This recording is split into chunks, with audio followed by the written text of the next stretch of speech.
The Philosophy of Armaments. The individual's right to use defensive force against a violent, aggressive attacker is as inherent as his right to life is. In fact, they are the same thing. But no individual has the right to initiate the use of aggressive violence against another peaceful, non-violent individual. These two core moral foundations create what is called the non-aggression principle.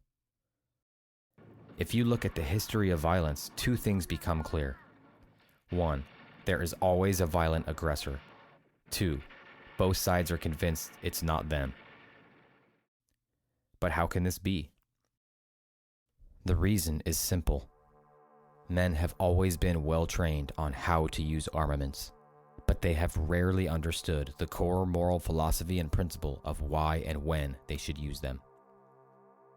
Without knowing why you should use armaments for defensive force, you cannot possibly know when it is morally justifiable to do so.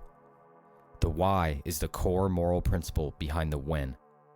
And only when armed with the why and the when can an individual logically get to the how when it comes to the use of armaments for defensive force.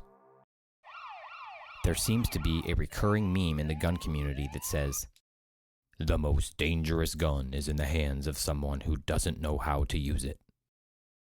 Now, while knowing how to use armaments for defensive force makes sense on a practical level, it is by no means the most important thing. It is much more important to understand the moral philosophical principle of why and when you should use defensive force. Of course, every individual has the ability to use violence anytime they choose. But it is the distinction between the initiation of violence versus the use of violence in defense that separates the violent animals from the peaceful humans.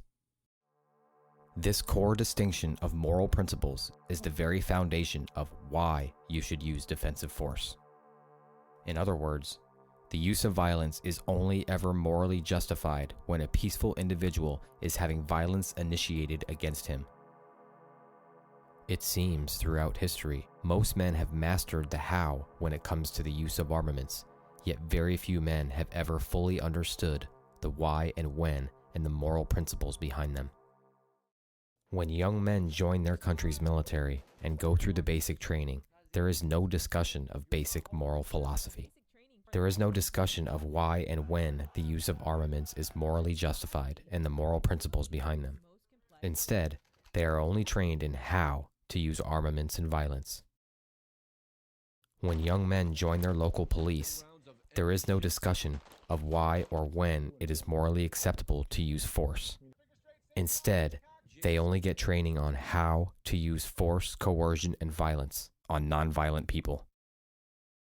Another thing history shows is that most of the violence, destruction, and injustice has been committed by individuals who only knew the how when it came to the use of armaments for violence. There is never a shortage of men who know how to use armaments, and there is almost always far too few men who have fully understood why and when it is morally justified to do so. And without the knowledge of why it is morally acceptable and when it is morally justified to use defensive force, the individual is reduced to a shell of a human. Someone who has thrown away their own free will and who is nothing more than a criminal, mindless robot.